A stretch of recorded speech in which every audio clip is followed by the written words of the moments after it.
국토지리정보원은 측량 및 지도 제작과 관련된 정책 제도를 종합적으로 수립, 운영하면서 2019 책임운영기관 평가에서 우수기관으로 선정됐습니다.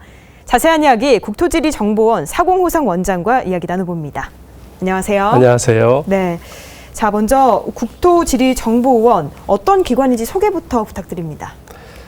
예, 국토지리정보원은 명칭에서 나온 바와 같이 국토에 관련된 지리 정보를 수집하고 그것을 체계적으로 구축해서 국민들에게 제공하는 그런 기관이고요.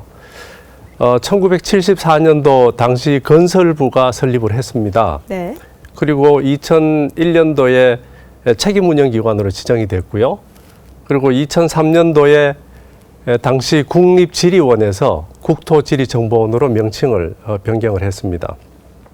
그래서 올해로 45년의 전통을 가지고 있는 그런 전문기관입니다. 그 국토교통부 소속기관이죠. 그리고 국토지리정보원의 임무는 크게 세 가지로 볼 수가 있는데요. 네. 첫 번째는 그 우리나라 국토의 위치 기준을 정하는 업무고요. 두 번째는 지도를 제작하는 것이고, 세 번째는 측량을 포함한 공간 정보의 산업을 육성하는 그런 기관입니다. 국토지리정보원에 오시면은 몇 가지 조형물을 보실 수가 있는데 그걸로 설명을 드리겠습니다.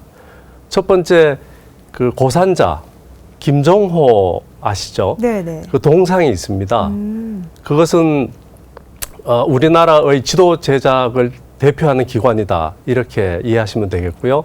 그래서 국토지리정보원에서는 1대 1000, 1대 5000, 1대 5만, 2만 5천 이런 국가 기본도를 다 제작을 하고 있고요. 그다음 두 번째는 이 국토에 대한 위치를 결정하는 그리고 관리하는 그런 기능을 하고 있습니다. 그래서 보시면은 경유도 위치 원점이 국토지리정보원에 있고요. 그다음에 해수면으로부터의 높이값을 나타내는 수준점이 있고요. 이 두 가지를 통합한 통합기준점이 있고, 그리고 지구 전체 우주로부터 위치를 관측할 수 있는 그런 시설도 가지고 있고요. 그리고 지구의 자기를 측정할 수 있는 지자기 측량, 그다음에 지구의 중력을 측정할 수 있는 중력 측량, 이런 것들에 관련된 시설을 설치하고 관리하고 운영하는 역할을 하고 있습니다. 현재 국토지리정보원의 조직은 기획정책과 국토측량과 공간영상과 등 6개 과하고, 그다음에 국토위성센터 해서 7개 과가 있고요. 약 130명의 인력이 현재 일을 하고 있습니다. 그리고 뭐 전통적으로 해오는 이러한 위치 기준이나 지도 제작 이외에도 4차 산업혁명에 대응한 여러 가지 최첨단 장비를 이용해서 정밀 도로 지도 등 이런 지도 등을 작성하고 있습니다. 네, 굉장히 다양한 기능을 또 수행하고 있는 곳인데요. 예. 그럼 국토지리정보원의 강점이라고 하면 뭐가 있을까요? 아무래도 45년의 전통을 가진 기관이잖아요. 네. 그래서 그 기관 내에는 측량, 측지, 측위 이와 관련된 전문 인력들이 있습니다. 그리고 첨단 장비들, 그러니까 일반적으로 가질 수 없는 그런 첨단 장비들을 가지고 그동안의 노하우를 가지고 일을 하고 있고요.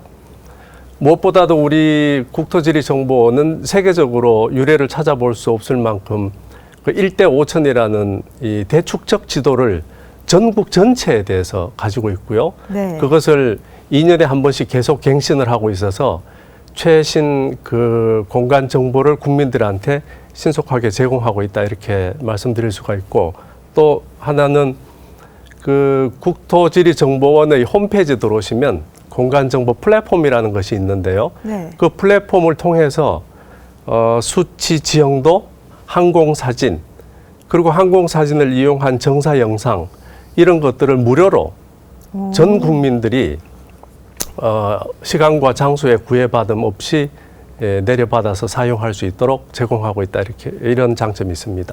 네. 국토지리정보원이 앞서 말씀해 주신 것처럼 2001년에 국가책임운영기관으로 선정이 됐는데요. 책임 운영기관으로 지정된 뒤에 어떤 성과들을 거뒀는지도 궁금해집니다. 가장 큰 것은 이제 방향 전환인데요. 앞서 말씀드린 바와 같이 1974년도에 국립지리원이라고 명칭이 만들어졌다가 네. 2003년도에 와서 국토지리정보원이라고 명칭을 개정을 했습니다. 이 의미는 아날로그적 어떤 사고와 생산과 절차 이런 것들이 다 디지털로 변환된다는 것을 의미를 하고요. 그 이후에도 지식정보사회, 지능정보사회에 대응한 어떤 업무 수행 방식이나 프로덕트들을 만들기 위해서 기관 명칭을 변경한 것이 크겠고요. 그 다음에 지도박물관을 2004년도에 건립을 했습니다. 네. 이 지도박물관에는요, 측량이나 지도 제작과 관련된 여러 가지 장비나 지도 같은 것들을 역사적 유물과 자료들을 체계적으로 수집을 해서 전시를 하고 있고요. 특히 여기에는 동해, 독도 이런 우리 영토를 표시하고 있는 국내외 동서양 고지도 원본 300점을 저희가 보유하고 있습니다. 네. 그래서 이 지도박물관에는 어린이, 청소년, 어른 할 것 없이 연간 평균 한 3만 6천 명? 지난해 기준으로는 약 4만 명 정도가 다녀가고 있고요. 네. 특히 우리 유치원 다니는 어린이들 너무너무 좋아합니다. 네. 그렇게 해서 어릴 때부터 이 지도에 대한 인식을 심어주고 지도에 대한 중요성을 홍보할 수 있는 너무나 좋은 지도박물관을 가지고 있고요. 그다음에 국제적 위상을 많이 제고를 했습니다. 유엔에서 이 공간 정보와 관련된 UN GGIM이라는 그런 글로벌한 조직을 가지고 있는데 이 창립 총회를 저희 국토지리정보원의 주관하에 2011년도에 여기 대한민국에서 창립 총회를 했고요. 그리고 카자흐스탄, 우즈베키스탄, 키르기즈스탄 등 이런 유라시아 국가들과 어떤 협의체를 구성을 해서 저희가 대한민국의 어떤 그런 노하우를 전수하는 그런 것도 하고 있고, 그리고 아프리카의 자원지도 제작을 지원해주는 그런 사업도 진행을 해서 이런 것들이 종합적으로 해서 이 대한민국의 지도 제작 기관으로 해서 국제적 위상을 제고했다고 말씀드릴 수 있습니다. 또 한 가지만 더 말씀을 드리면 네. 점자 지도요. 그러니까 이 맹인들을 위한 점자 지도를 6대 광역시와 제주도를 만들어서 이것을 저희가 제공을 하고 있고요. 특히 평창 올림픽 때 그 주변 지역에 대한 점자 지도를 만들어서 제공을 해서 아주 좋아했습니다. 네. 국토지리정보원이 이번에 또 우수기관으로 선정됐는데요. 이렇게 우수기관으로 선정될 수 있었던 그 배경에는 또 원장님의 어떤 경영 철학이라던가 소신이 있었을 것 같습니다. 어떤 생각으로 운영을 하시는지도 궁금해집니다. 제가 국토지리정보원을 운영하는 철학은 한 가지로 말씀을 드리면 이불응, 응만변 이런 말이 있는데요. 네. 이것은 뭐냐면 변하지 않는 가치, 그걸로 만 가지의 변화에 대응한다 이런 뜻입니다.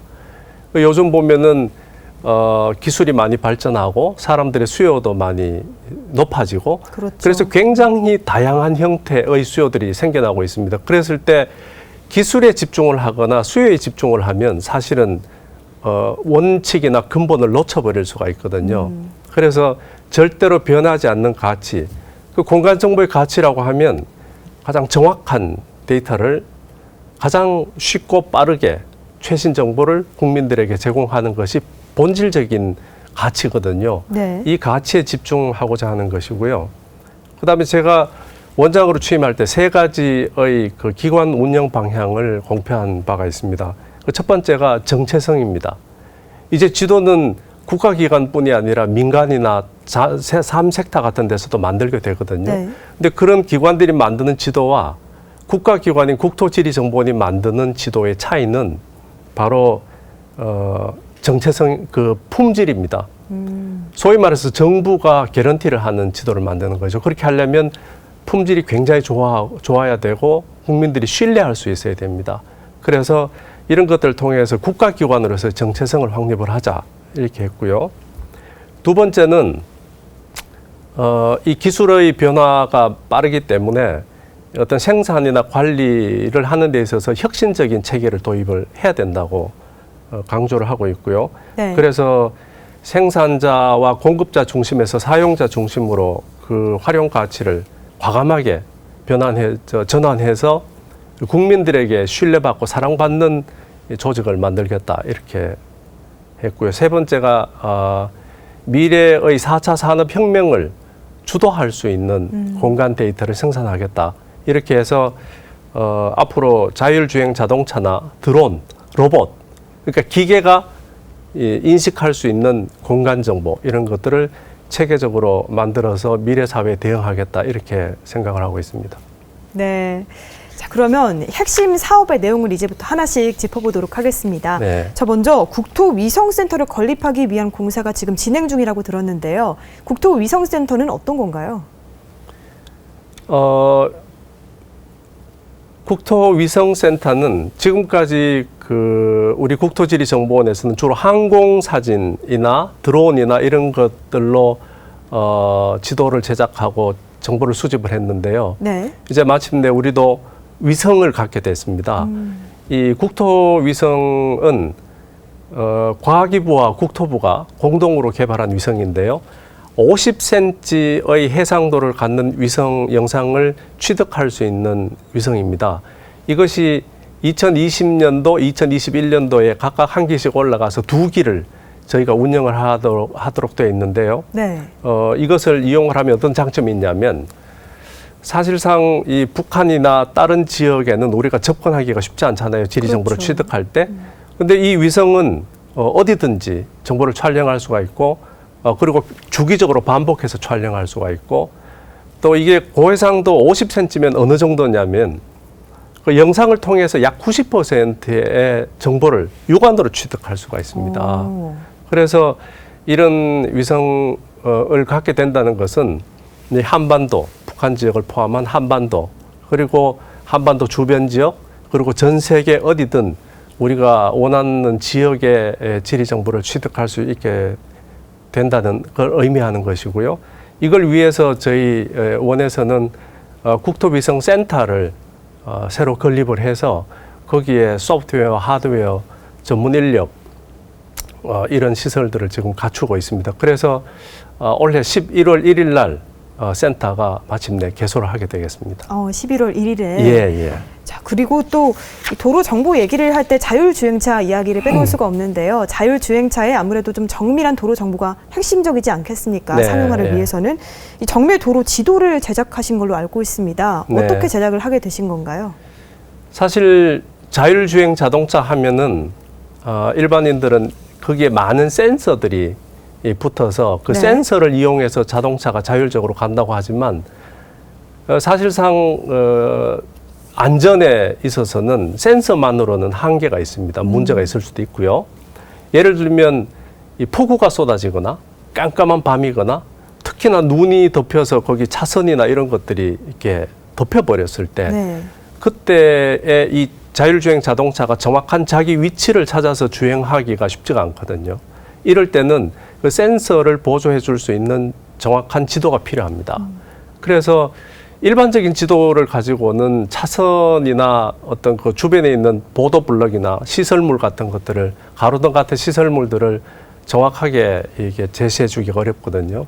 그래서 모바일 매핑 시스템이라는 장비를 이용을 해서 이 차선, 정지선, 횡단보도, 가로등 이런 것들을 정확하게 파악할 수 있는 25cm의 정확도를 갖는 이 정밀 도로 지도를 만들어서 저희가 현대자동차를 비롯한 우리나라에서 자율주행 자동차를 연구하고 개발하고 있는데 공급을 했고요.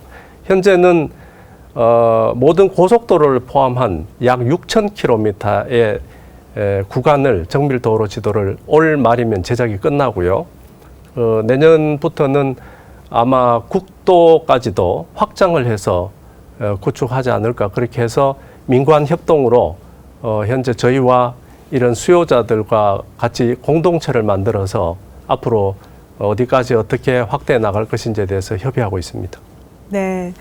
이 밖에도 지자체 항공사진을 민원 서비스에 활용하는 등 공간 정보를 활용하는 그런 지수를 높이기 위해서 또 많은 사업들을 진행하고 계신데요. 어떤 사업들이 있는지 소개해 주시죠. 이 항공사진은 아시는 바와 같이 요거는 25cm의 정밀도로 찍고 있고요. 네. 1대 1000일 경우에는 무려 12cm 정밀도로 찍고 있습니다. 그래서 이게 인기가 너무 좋아요. 그리고 연세가 드신 분들은 옛날 걸 보고 싶어 해요. 네. 그래서 저희가 최근에 찍은 항공사진은 물론이고 과거에 찍은 사진들, 그러니까 해방 이후에 1945년에서 52년 이때 아날로그로 찍었던 그런 영상들을 전부 디지털로 바꿔서 제공을 하고 있고요. 네.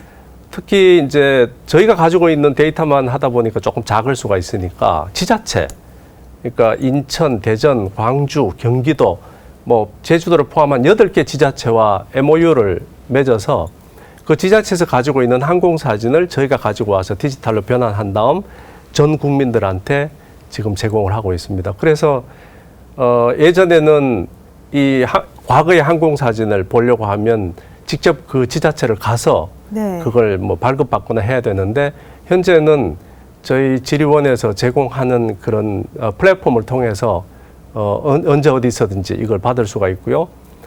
그런데 이게 연세가 드신 분들은 이게 불편하신 분이 계세요. 플랫폼이. 네. 그래서 이런 분들은 저희 지리원에 오시면은 저희 민원실이 따로 마련해 뒀습니다. 네. 그런 분들을 위해서 말씀하시면 저희 직원들이 그걸 발급해 드리고 있습니다. 그래서 이 항공사진은 과거 거, 현재 거, 지자체 거 이렇게 해서 전국적인 것을 지금 제공하고 있습니다. 네. 말 그대로 이 국토 또 지리의 모든 정보를 국민들과 함께 나누고 계신데요. 그렇습니다. 국토지리정보원 기관을 대표해서 또 국민들께 하고 싶은 말이 많으실 것 같아요. 당부 말씀을 한마디 해주시죠. 네. 저희 지리원이 만들고 있는 지도는 일반 국민들이 다 사용하고 있는 다음이나 네이버 이런 지도에 가장 기본적으로 그 우리 지도를 기반으로 해서 만들어지고 있거든요. 네. 사실 지도라는 것이 행정사무의 80%가 위치나 지도와 관련이 있고요. 우리가 사용하는 스마트폰의 앱의 약 60%가 위치나 지도를 기반으로 구동이 되고 있습니다. 네. 그러다 보니까 사실 이제 지도는 물이나 공기처럼 우리 생활에서는 없어서는 안 되는 그런 굉장히 중요한 자료가 되어 있습니다. 그런데 사용하는 사람들은 이것이 공짜라고 생각을 해요. 사실 그렇지 않거든요. 이것을 보다 더 정확하게 그리고 국민들한테 편리하게 주기 위해서 그렇게 눈에 드러나지 않지만 우리 국토지리정보원에서는 정말로 열심히 복잡하고 정확한 프로세스를 진행을 하고 있습니다. 그래서 이런 것들이 국토지리정보원에서 열심히 한 성과로 국민들이 누리고 있다는 것을 알아주셨으면 너무 감사하겠고요. 네. 앞으로도 이런 4차 산업혁명에 대응한 그러니까 로봇이 볼 수 있는 지도, 그다음에 자율주행 자동차가 사용할 수 있는 지도 이런 것들을 저희가 계속 생산해서 제공을 하면 그것을 새로 갱신하는 과정에서 우리 국민들이 좀 참여를 하셔서 지도를 사용하시고 난 후기, 피드백 이런 것들을 저희 원에다가 알려주시면 저희가 훨씬 더 좋은 제품을 만들 수 있도록 그렇게 하겠습니다. 네. 자, 지금까지 사공호상 국토지리정보원장과 이야기 나눴습니다. 오늘 말씀 고맙습니다. 네, 감사합니다.